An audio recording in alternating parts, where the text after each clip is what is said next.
ஒரு தோட்டத்தில் ஒரு மகள் உட்கார்ந்து கொண்டிருந்தாள். அவளுடைய வாழ்க்கையிலே சில சங்கடங்கள், சில வெறுப்புகள் அவளுக்கு உண்டானது நிமித்தமாக அவள் வீட்டை விட்டு வந்து ஒரு தனிப்பட்ட ஒரு இடத்துல ஒரு பூங்காவில் ஒரு பெஞ்சில் உட்கார்ந்து கொண்டாள். ஆலயத்திலிருந்து விசுவாசிகள் ஆசீர்வாதத்தோடு கலைந்து போகும்போது அன்று கேட்ட சத்திய வசனங்களுக்கு ஏற்றபடி போகும்போது வரும்போது யார் யாரை பார்க்கிறோமோ அவர்களுக்கு அன்பான வாழ்த்துக்கள் சொல்லி உபசரிப்புக்கான சில வழிமுறைகளை நாம் நம்முடைய வாழ்க்கையில கடைபிடித்து எப்படியாவது ஆண்டவரை அவர்கள் நேசிப்பதற்கு அவர்களுக்கு ஒரு வழிவகுத்து கொடுக்க வேண்டும் என்று ஒரு ஆலோசனை ஒரு சபையில் கொடுக்கப்பட்டது.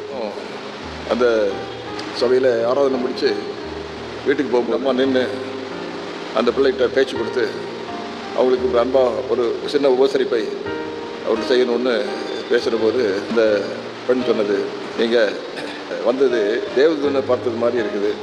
அந்நியரை உபசரிக்க மறவாதீர்கள். மூலமாக சிலர் தேவதூதர்களை உபசரிக்கிறார்கள் என்று சத்தியவேதம் சொல்கிறது. யாருக்கு தெரியும்?